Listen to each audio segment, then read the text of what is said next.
Welcome. Today is Thursday, January 26th, and this is the International Space Station update from Mission Control at the Johnson Space Center in Houston.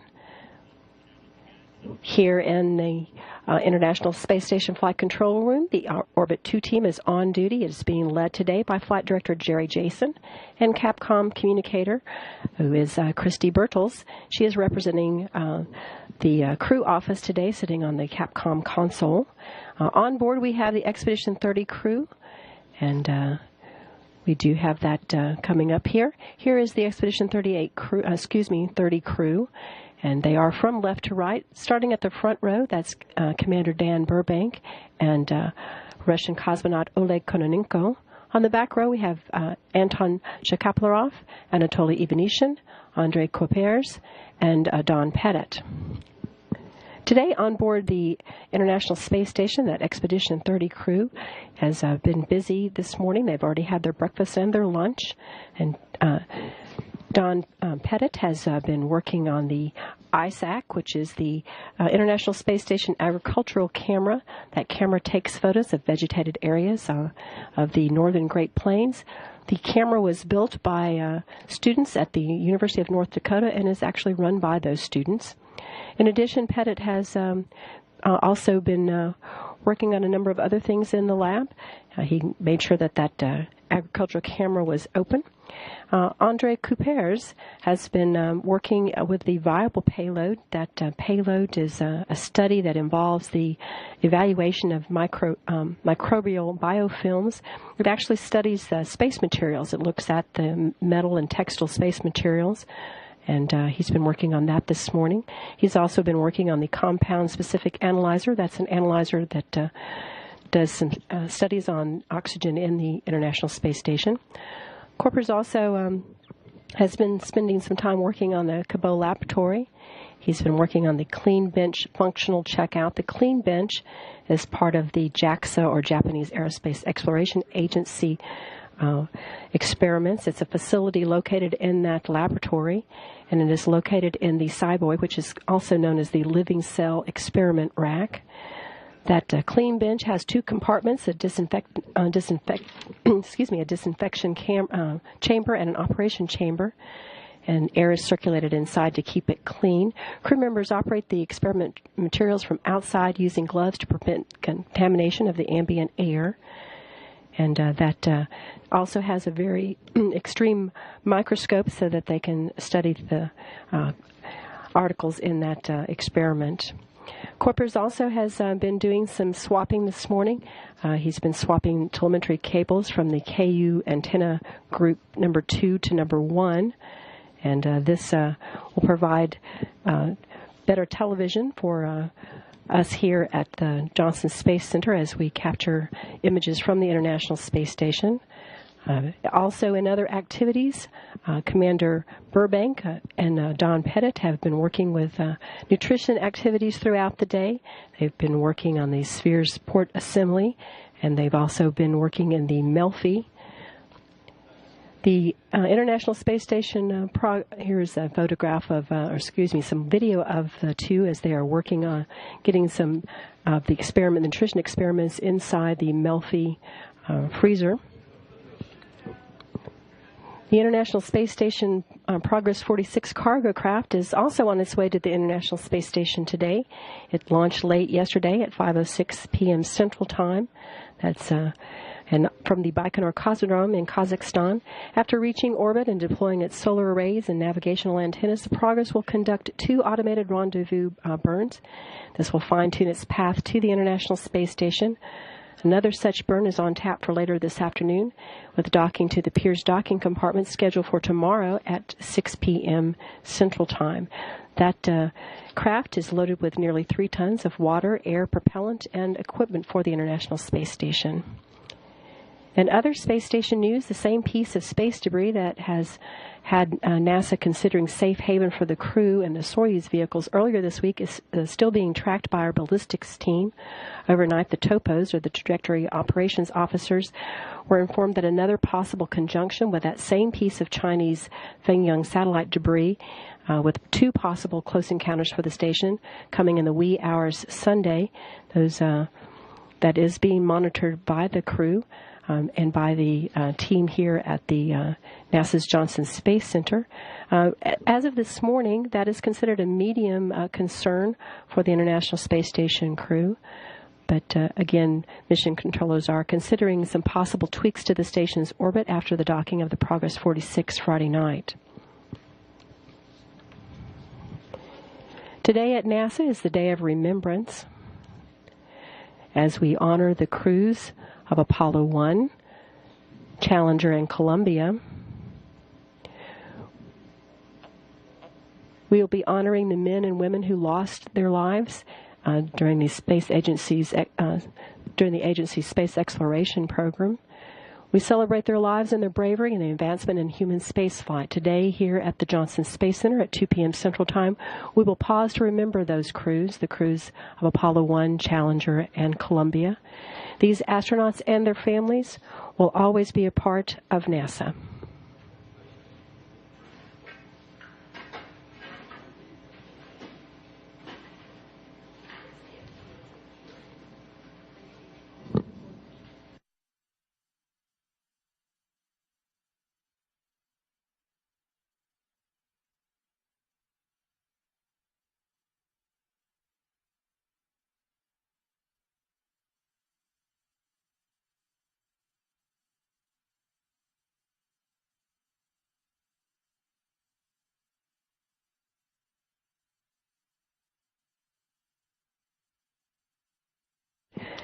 This is Mission Control Houston. You're looking at a view inside the International Space Station Flight Control Room at the Johnson Space Center.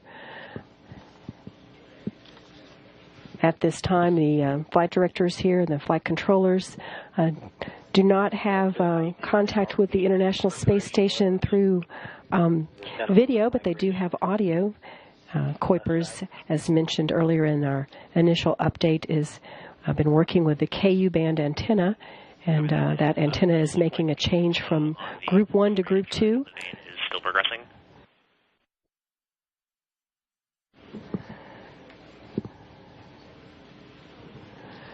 So that is still progressing. You will be hearing audio during today's update.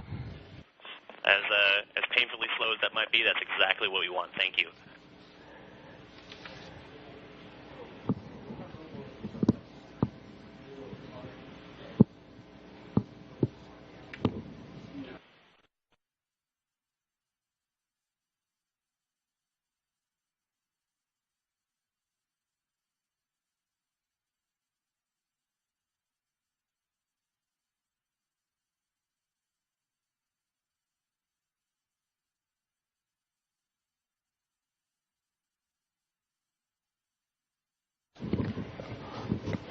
Again, you're watching as flight controllers and flight director Jerry Jason are working with the crew as they move that KU band antenna that started about an hour ago and should be wrapping up soon.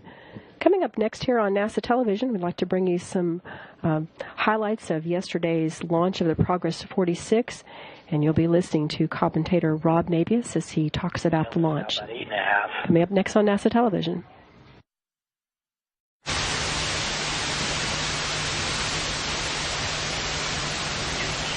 The launch command has been issued. Main engines start. And liftoff of the ISS Progress 46, the 46th resupply ship to the International Space Station.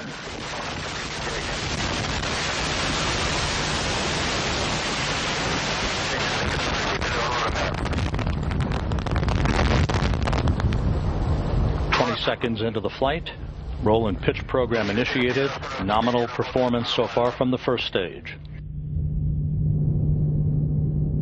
30. Параметры конструкции ракеты-носителя в норме. 40. Стабилизация изделия устойчивая. The vehicle is stable according to the reports being received from the Russian Mission Control Center via the Baikonur Cosmodrome. Chamber pressure is nominal, going through maximum dynamic pressure downrange. Roll, pitch, and yaw on the vehicle is all by the book. 70 seconds into the flight is reported to be nominal. Полет нормальный.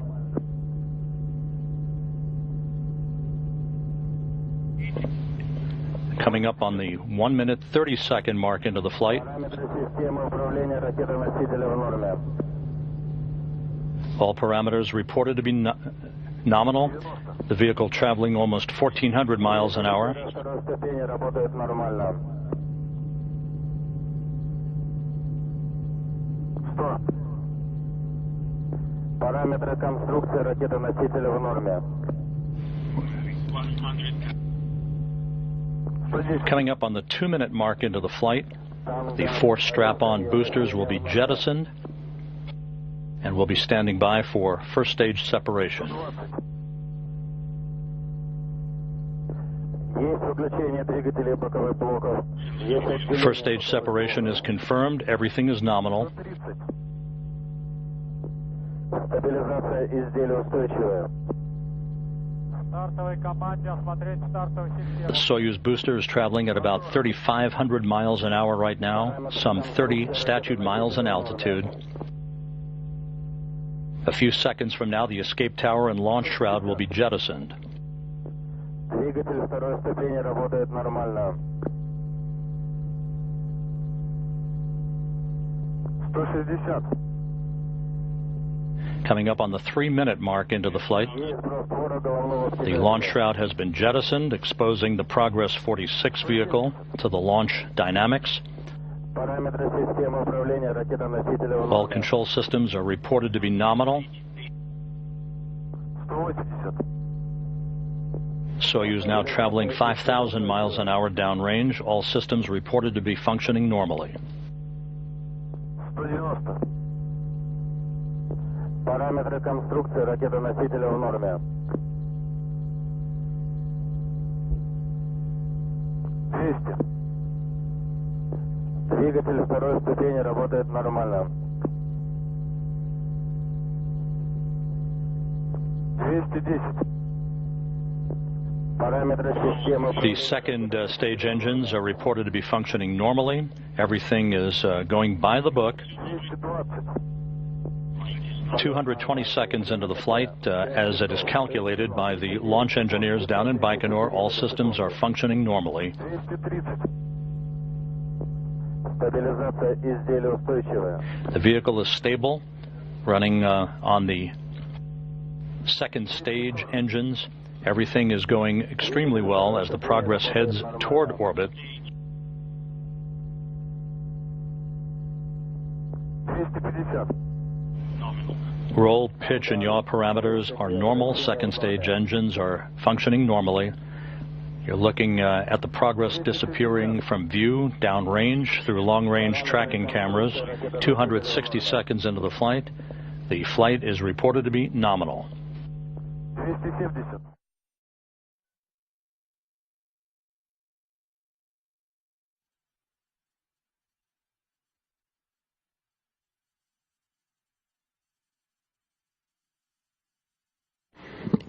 This is Mission Control Houston, and you're looking at the International Space Station Flight Control Room at the Johnson Space Center. You were listening as Rob Navius, commentator yesterday on the Progress 46 launch. Progress 46 is headed to the International Space Station. It is set to dock to the space station at 6:08 p.m. Central Time, docking to the Piers docking compartment. Bulk of the fluid. It has about 3 tons of water, air, propellant, and equipment for the crew on board the space station. Wait till one of the meniscus is just above the bottom of the container. Very good, okay.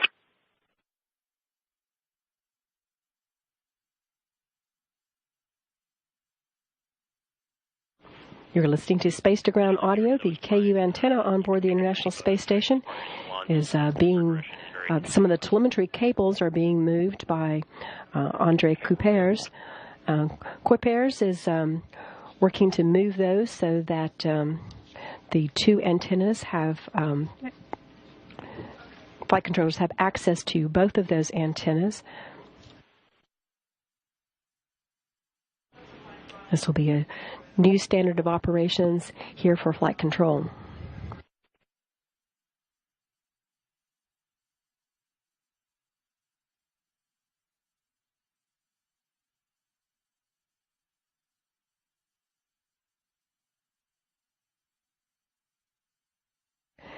The Expedition 30 crew have had their breakfast, have had their lunch. They're about into their exercise part of the day. The crew have been busy working. The commander, Dan Burbank, has been working with the capillary flow experiment. He's been doing a vein gap test. That experiment studies how fluids move on surfaces. This is an experiment that will help us in future space exploration, help us determine how propellants flow and also how water flows in space.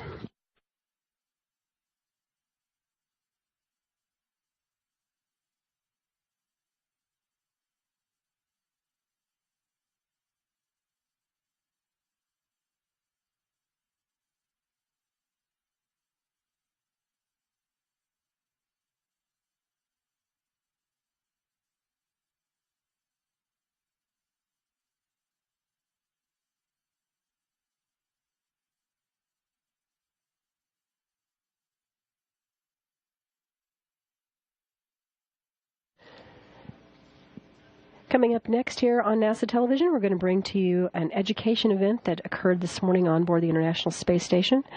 Commander Dan Burbank and Flight Engineer Don Pettit talked with students at the Wise County schools in Wise County, Virginia. And that's coming up here next on NASA television. This is Mission Control Houston. Station. This is Wise County, Virginia. This is Leland Melvin, Associate Administrator for Education. How do you hear me? Wise County Schools, Leland, we've got you loud and clear. Welcome back to the International Space Station.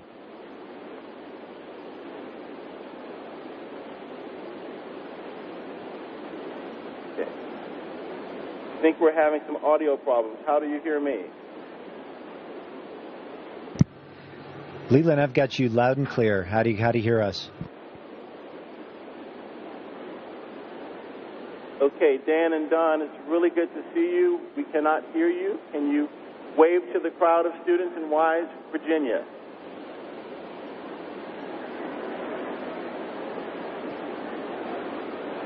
Okay. Wise County Public Schools, this is the International Space Station. How do you hear us?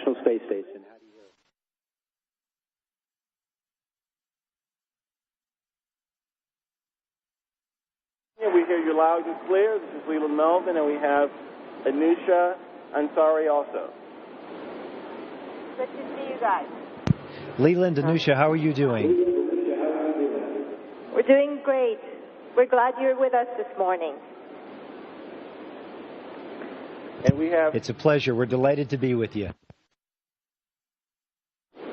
Great. We have some very curious students who want to ask you some questions. So we're going to go down and talk to the students. You guys ready?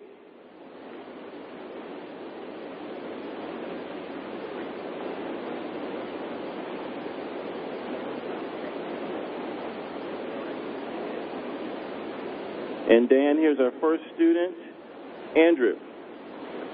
Hey, I'm Andrew. My question is for Dan. What is your personal opinion on NASA's decision to put the space exploration program on hold? Hi, Andrew. It's good to talk with you. That's a tough question. If you just ask any astronauts, I think you can never go far enough, fast enough for us, probably on a personal level. But when I look at where we're going right now, and I look at the fact that we've retired the space shuttle this year, I am very hopeful. The space shuttle did exactly what it was designed to do, and it was to build things like this nearly million-pound space station. And I think it's really NASA's destiny, it's humanity's destiny to leave low Earth orbit. So what NASA's doing right now is designing and building a space launch system that'll be a heavy lift rocket and a capsule that is capable of going into deep space. And then we've also given some funding to commercial companies to basically take over the piece of spaceflight that involves getting from the planet Earth to low Earth orbit. And I think that's appropriate. That's an appropriate way for us to proceed.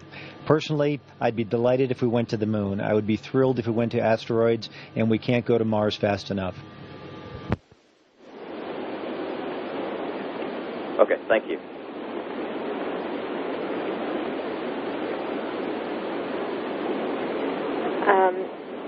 Hannah? This is Hannah Barnett. My question is for Dawn. As astronauts spending time at the International Space Station and suffering the effects of extended mission time, would you be willing to make a longer mission in the future, such as one to Mars?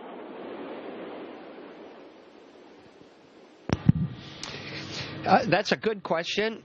I'd go to Mars in a heartbeat if the opportunity presented itself.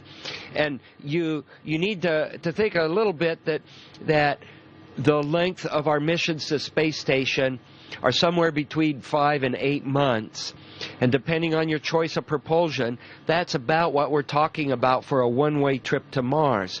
So in terms of what effects living in weightlessness would do on a trip to Mars, we already have data points close to that from the data we're collecting on the International Space Station. And then what living at 3/8 gravity, which is Martian gravity, what that would do for a year or so, and then another trip back, these are still unknowns. My name is Allie Morgan, and my question is for Dan. What is it you like to experience seeing our world from outer space?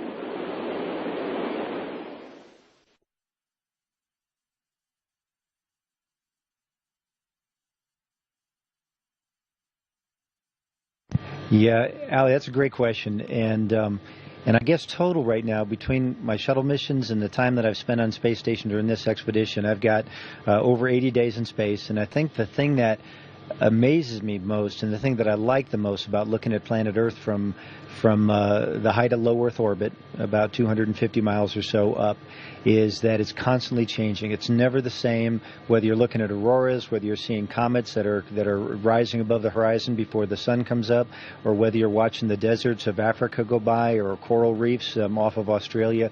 Everything is different in all different kinds of lighting conditions, and you never get bored of it. You never get tired of it. My name is Eli Cox. This question is for Don. What is your job at the space station, and how long will it take to complete it?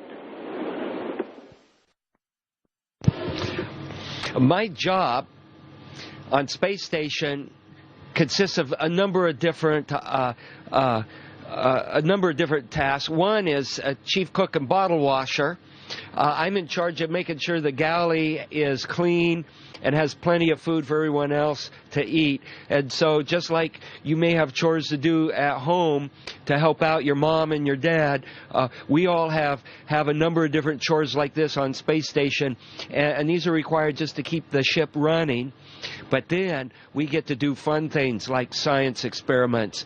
And Dan's getting set up to do a real neat capillary flow experiment this afternoon. And I am going to be doing some repair work and maintenance on our resistive exercise machine, which is a machine that simulates what it's like to weightlift on Earth. But of course, we're in a weightless environment, so weightlifting doesn't really mean anything here. But we do have this machine that offers resistive loads, and it needs a little bit of maintenance, and that's what I'm going to do this afternoon. And we just work all day long, and then we get some off-duty time in the evening, and then the next day it starts all over again. It's really an amazing experience to being up here, and we're doing fulfilling tasks from science to maintaining the ship.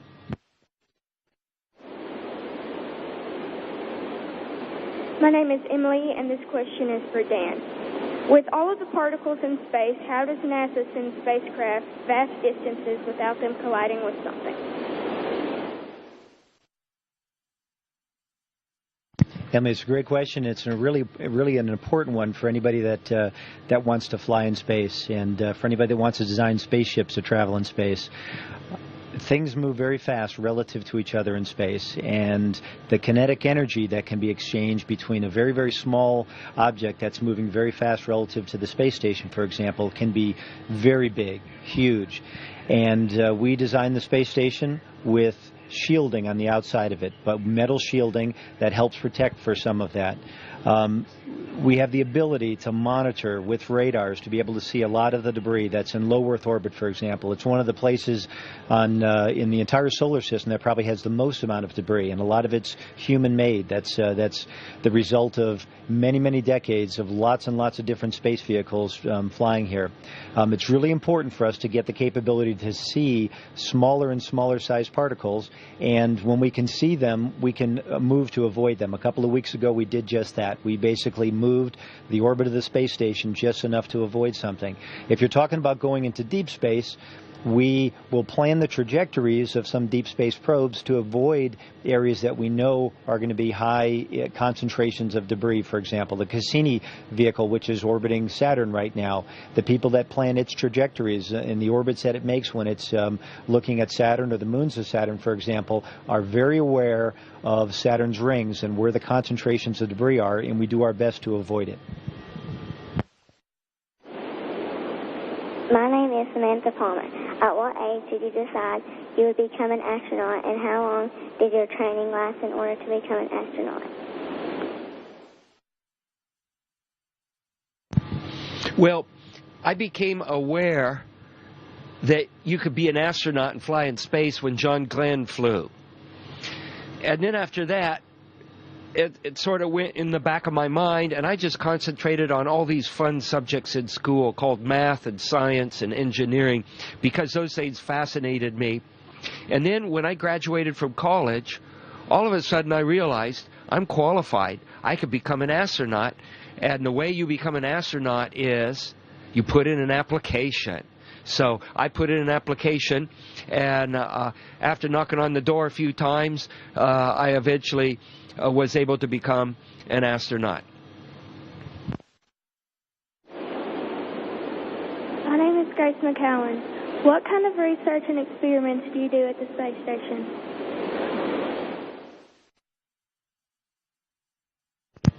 There's an awful lot going on board the space station. Just during our expedition alone, we have well over 100 experiments that we're doing. So I guess I could talk about the broad categories, for example. A lot of the research that we do here, that Don and I do, for example, is research designed to figure out how to keep humans healthy and safe in space long enough so that we can do big missions like go to Mars and live there for a long time. So we do a lot of experiments on ourselves studying how the human body changes in response to the weightlessness of space.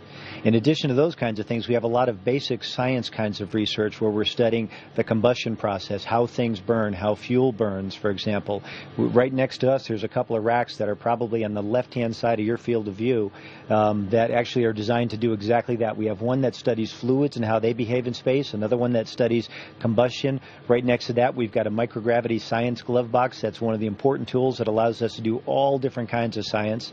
We're going to do a capillary flow experiment a little bit later to study about how fluids behave in space, and that's going to help people that design spaceships design fuel systems, fuel tanks, and fuel feed systems better. And I could go on, but there's an awful lot going on up here. Hi, my name is Gage. How much pollution does a rocket ship put off until it gets outside of Earth's atmosphere? I like that question. Pollution sort of depends, what is pollution depends on what your definition of pollution happens to be. If you look at rockets, what they produce as gas byproducts, which may or may not be pollution, depends on the fuel that they are burning. The space shuttle primarily used hydrogen and oxygen, and that produces water. And most people don't consider water a pollutant. Soyuz rockets use kerosene and oxygen as a propellant system, and that makes carbon dioxide and water. Some people consider carbon dioxide a pollutant. In that case, then these rockets make some pollution. People make carbon dioxide, so maybe our breath also could be considered pollution. Now, there's another class of rockets that use hypergolic propellants. These are are nitrogen-based organic compounds that, when mixed together, spontaneously burn, and they burn with a lot of energy, and that goes out the rocket nozzle and pushes the rocket forward. These hypergolic propellants can make some rather nasty byproducts, and I think by anybody's definition, those would be considered a form of a pollutant. My name is Madison Kraut. Is it true that astronauts lose 1% of bone mass each month? If so, why, and what can be done to prevent the loss? Yeah, that's a very important question, Madison. I think when we first started flying in space for long-duration missions, we were probably seeing numbers on the order of 1% or so a month. The theory or the philosophy of use it or lose it is absolutely in force in space. So we don't need to use a lot of energy, at least muscular energy, to move things around, to do things that we do in space relative to what it would be like to be on planet Earth. We also don't need to have very, very strong skeletal systems to be able to support our weight against, a unbalanced force of gravity, for example. So our body is going to move and reassign those resources. So if we don't need to have strong bones, we're not going to have strong bones. Those resources will go elsewhere. The way we can avoid that, and it's a very important thing for us, is we've got an exercise machine up here that allows us, like Don had mentioned earlier, to simulate what it's like to lift weights on Earth. And we can lift very, very heavy weights, simulated very, very heavy weights on that machine, and it's going to load a couple of very important parts of our skeletal system, our hips and our lower spine, for example. And I think the crews that are coming back right now after using this machine are seeing very little, if any, bone loss, and that's a really, really important thing for us, again, if we're going to leave low Earth orbit like I think we should. My name is Haley. What were the childhood ambitions of the crew, and did everyone dream of becoming an astronaut as a young child? When I was a kid, I had a lot of different kinds of dreams, and certainly becoming an astronaut was one of them. But then I also wanted to be a scientist, and I also wanted to be an engineer. And the neat thing is you could be all three at the same time. If you look at my education, by schooling, I'm an engineer. By profession, I'm a scientist. By heart, I'm an explorer. And the explorer part of my heart is what drove me to becoming an astronaut. And here on the space station, I get to use all of those together to help push back and advance our knowledge. Hi, my name is Michael Vaughn. What do you do while you're in space, like your daily routine?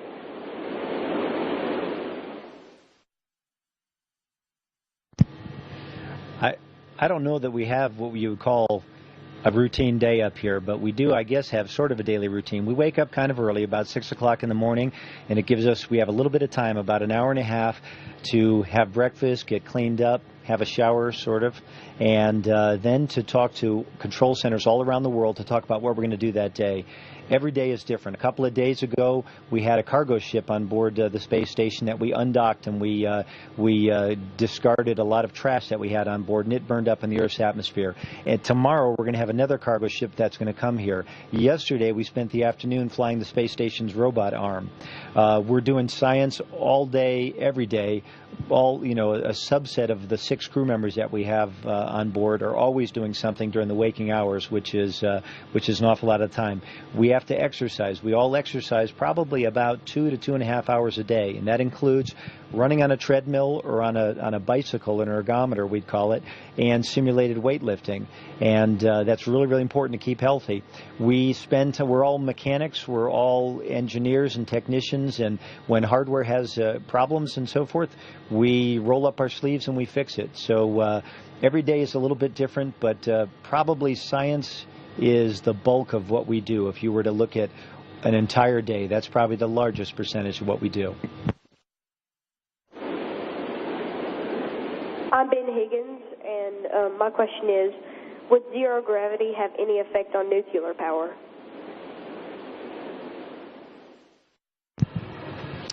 I like that question. Both chemistry and nuclear type reactions are near and dear to my heart, coming from my scientist background. And nuclear reactions themselves, gravity doesn't play a big role in that. Just like with chemistry, gravity doesn't play much of a role. However, it can play a role in feeding reactants into a chemical reactor because we use convection and diffusion as processes to feed chemical reactions. And the same thing happens in nuclear reactors where we will have fuel elements and we may need to surround them with hydrogen gas, or maybe we have to surround them with water to keep them cool. And gravity has an effect on these fluids that we need in order to feed and care for any kind of a nuclear reactor or process. So the first order, gravity doesn't have an effect on the nuclear reaction, but in order to keep the nuclear reaction happy with the engineering equipment, gravity does have an effect on that. Hi, my name is Brittany Barnes. Do you believe it's possible that we could be launching astronauts from Virginia into low Earth orbit in the decade ahead?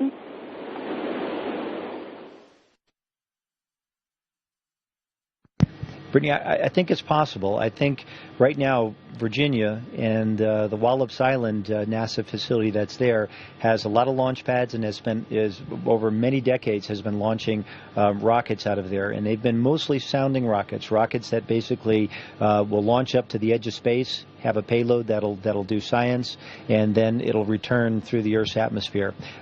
We've got a cargo ship pretty soon and a spaceship built by Orbital Sciences that's designed to launch out of there, and that cargo is going to be destined for the International Space Station. We would have to scale up the launch facilities that are there to be able to support a vehicle that's big enough to carry humans, but it's absolutely possible.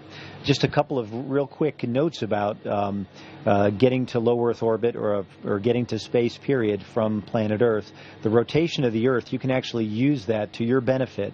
And if you launch from a place that's very, very close to the equator, the radial velocity of the Earth moving from west to east as the Earth rotates actually gives rockets a big boost towards low Earth orbit. So it takes a lot less energy if you're going to launch from latitude 0.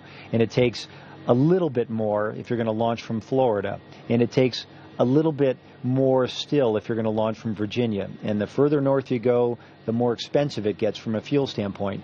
The good thing about Virginia, the good thing about launching out of any place on the eastern seaboard is you're launching out over the open water. So if you were to have a problem, or if you have a vehicle that's planned to stage, that is, you're going to have solid rocket boosters or a first stage that's going to be jettisoned on the way uphill, then that will launch in a place where it won't, that'll land in a place where it won't harm people. So I think it's very possible, but we would have to change the pads a little bit.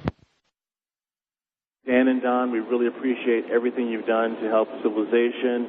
We have some very excited students here, and they're wondering if you're really in space. You'd like to just stand. Are you really in space? Let me see.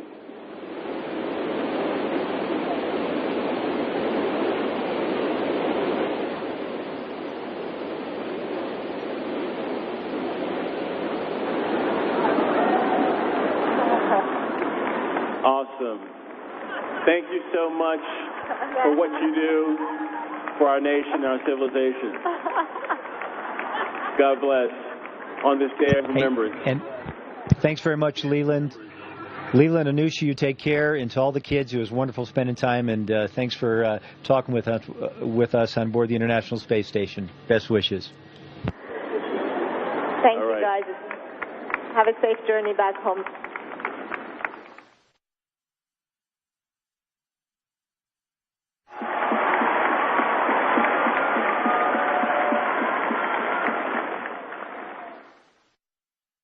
Station, this is Houston ACR. Thank you. That concludes the event. Thank you, Wise County, Virginia Schools. Station, we are now resuming operational communications.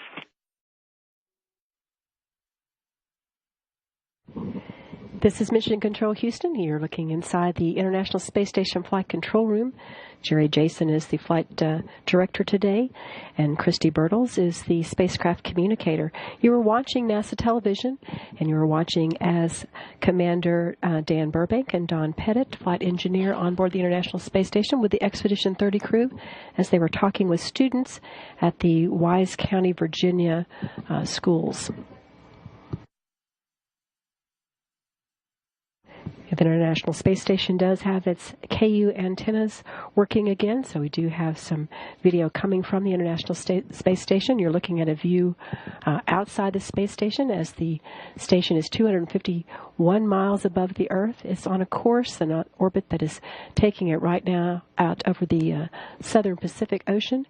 It's on a course that will take it over South America just momentarily.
This is Mission Control Houston. You were watching astronaut Don Pettit on board the International Space Station as he was talking with students earlier.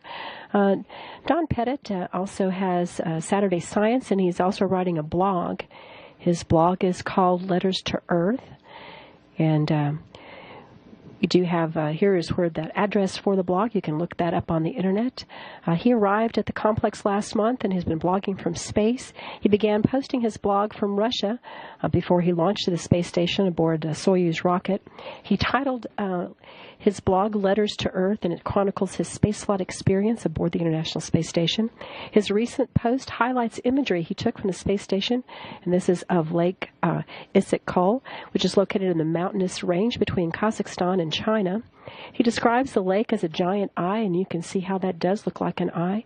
And the snow-covered mountains, he calls those aged eyebrows. You can read this post and others as he documents his experience aboard the space station, again by visiting that blog on the internet. This is Mission Control Houston.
This is Mission Control Houston. We do have some audio that is of a ham radio pass. That's one of the many ongoing experiments on board the International Space Station.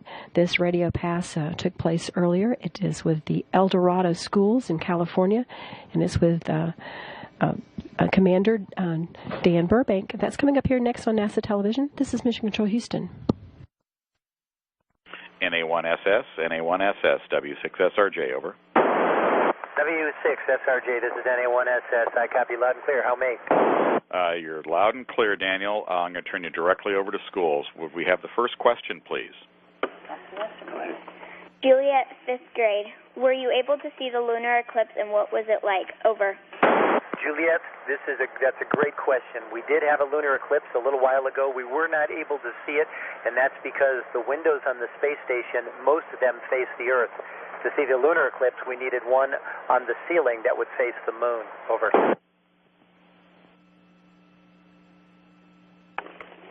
Katie, 5th grade. What does the Earth look like from outer space? Over. Hi, Katie. The Earth looks absolutely beautiful from outer space, and it's always changing, always different, but always beautiful. Over.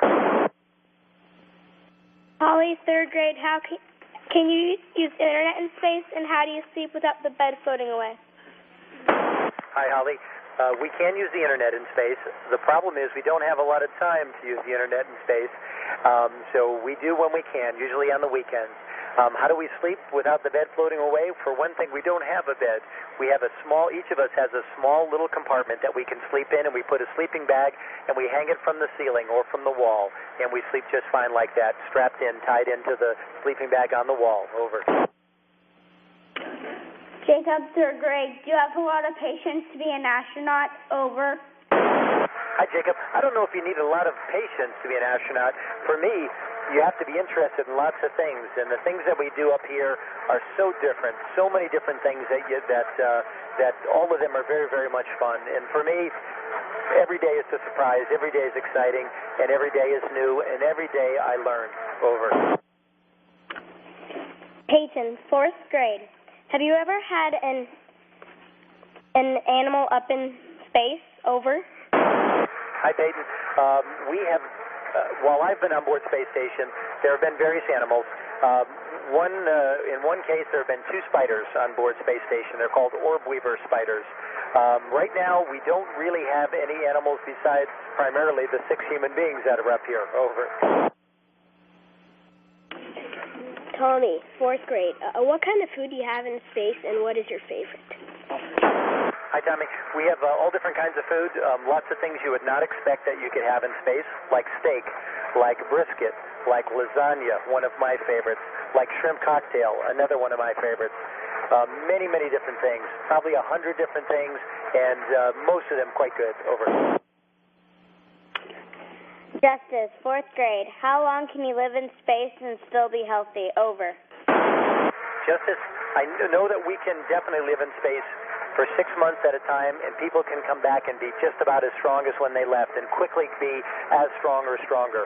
People have lived in space for over a year at a time, and that's the longest we know about. And we know that that's safe, and the studies that we're doing on Space Station right now will convince us that we can stay longer, perhaps long enough to go to Mars. Over. Eli, 5th grade. Does your body feel different when you are in space than when you're down here on Earth? Over. Elias, for me, my body does feel different in space. Some of the things that I notice are my sense of balance is a little bit different. It's adjusted for weightlessness for being in space. When we first get to space, sometimes our back, our lower back, our spine hurts a little bit, and that's because we get taller when we're in space. On the ground, gravity makes us just a little bit shorter by compressing our spine. When we get up here, it stretches out a little bit. That soreness goes away in a couple of days. Over. How many years were you in college? Over. Lexi, I was in college for 8 years. Over. Zach, 4th grade. What are some of the jobs you have to do to keep the space station running? Over. Hey, Zach. Almost everything you can imagine. All of us are a little bit scientist, a little bit technician, a little bit pilot, a little bit experimental subject. By that I mean that we do experiments on ourselves to learn about how the body responds here. All of us are repairmen. We fix all the things that are on board Space Station almost every day, and that's all the things that you would have to do to maintain your house at home where you can call somebody else to do it. Over. Haley, 3rd grade. Does the giant coral reefs and the oceans still look as beautiful in space as they do here on Earth? Over. To Dakota, I think they almost look more beautiful from here, from space, than they do on Earth, because you can see much more of them. The coral reefs, the blues of the coral reefs in the Caribbean, or the Great Barrier Reef, for example, are just incredible. And when you see them beneath you, and they go thousands of miles, it is unbelievable and very, very pretty. Over. Hunter, 3rd grade. What does floating in space feel like? Is it fun? Over. It's an awful lot of fun, Hunter. Every day we're like Superman. We can fly from where we sleep at night to where we have breakfast. We can fly to where we do our experiments. We can fly to the window to look out. And that never is anything but the most fun you can imagine. Over. Sophia, 3rd grade. What is the most beautiful sight you have seen while staying on the space station? Over. Sophia, the most beautiful thing I've seen on Space Station, and that's saying a lot because almost everything is beautiful when you look out the windows, is looking at a comet, seeing a comet rise over Australia just before Christmas, and seeing it stretch across the sky for forever, it looked like. And that was the most incredible, most beautiful thing I've seen. Kim, 4th grade. What is your favorite thing to do when you have free time? Over. Kim, I have to say two things. First thing is probably looking out the window. You never get tired of that. Second thing is playing guitar. And I don't spend a lot of time doing that, not as much as when I'm at home, but we do have a guitar here, and every couple of nights I'll play for a little bit. Over. Jasmine, 5th grade. What is the weirdest thing that has happened to you in space? Over. Let me think, Jasmine. That's a hard question. Well, okay, so here's one that happened today. Sometimes we drink water or we drink juice out of a drink bag that has a straw, and the straw has a clip on it. If it stays tight, the drink stays inside the straw. If the clip comes loose like mine did today, then the juice slowly starts to grow into a giant ball at the very end of the straw. And that happened to me, and it's very tricky not to make a big mess when it happens. But anyways, that's probably one of the weirdest. Over. Zach, 4th grade. What type of foods do you eat? Are they paste, or are they the type of food that we eat on Earth? Over. We eat the same kind of food you eat on Earth. Except for maybe pizzas. We don't have pizzas on board here, but we don't eat food out of a toothpaste tube anymore. We don't have to have the food all pre-chewed. It's a lot like you have it on planet Earth. Over. My name is Naomi, and I'm in 4th grade, and my question is it hard to leave your family while you're on this fun space adventure? Over. Naomi, it is one of the hardest things about flying in space is leaving your family, but we can see them at least once a week, and we can talk to them a couple of times a day, so you don't feel like you're away. Over. Caitlin, 3rd grade. Have you ever found any life on another planet? Over. Caitlin, no, we haven't. And in fact, sometimes it's a little difficult from space station to even see life on Earth directly. We see big swatches of forests and trees, but seeing evidence of humans sometimes is hard to see. There are scientists on the ground with special telescopes, scientists that are also operating deep space probes that now have equipment that might be able to detect evidence of life on other places. Over. 1 minute. Jake, 3rd grade. How do you get electricity, food, and water to the space station? Over. Jake, a lot of it we bring up on spaceships. Some of it, like electricity, we get directly from the sun. Some of it, like water, we use and then we reuse and we reuse on board. Over. Alicia, 4th grade. Have you ever had an emergency in space? Over. Alicia, I haven't had any emergencies on space. Sometimes equipment breaks, but so far we've always had no trouble or very little trouble fixing it. Over. Commander Daniel Burbank, thank you for taking the time away from your duties on the International Space Station to speak with us today. We wish you and your team a successful mission. Over. Hey, thank you so much. I really enjoyed spending time talking to students. I apologize for not getting to all the questions. They were great questions, and my best wishes to you and to all the kids. This is NA1 SS 73s out.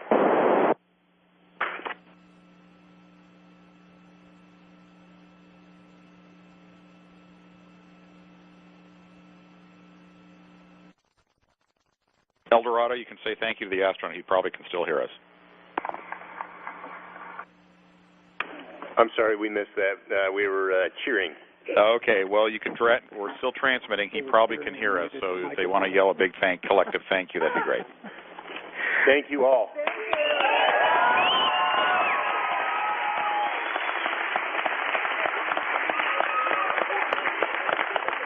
I speak for all 250 people when I can tell you that was absolutely awesome. Thank you.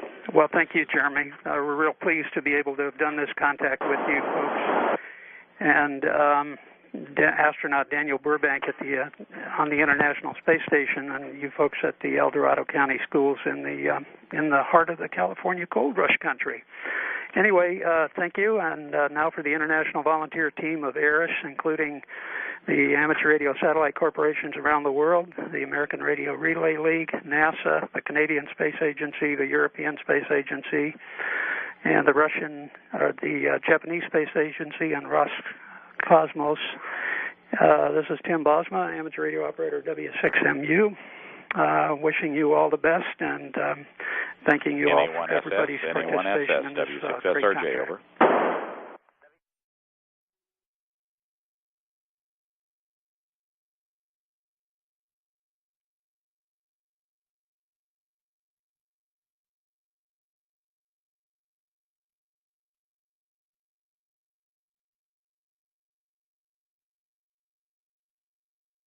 Bring you a digital learning event with one of the schools in New Jersey. That's the Einstein Academy. Also a reminder that the Progress 46 cargo craft is on its way to the International Space Station. It launched late yesterday at 5:06 p.m. Central Time from the Baikonur Cosmodrome in Kazakhstan. Docking coverage begins for that Progress 46 craft tomorrow afternoon at 5:30 p.m. Central, 6:30 p.m. Eastern. It will be docking to the Piers docking compartment at 6:08 p.m. Central Time. In addition, just a reminder that the TOPOs, the Trajectory Operations Officers here at the Flight Control Center, this team is looking at that Chinese Fengyang satellite debris. There is 2 possible close encounters with the station in the wee hours Sunday morning. That's about 32 hours after the docking of the Progress 46 craft. Controllers here are looking at possibly moving the station's orbit, just tweaking it a little bit after the docking of the 46 craft. This is considered a medium concern to flight controllers. This wraps up our International Space Station update for Thursday, January 26th. This is Mission Control Houston.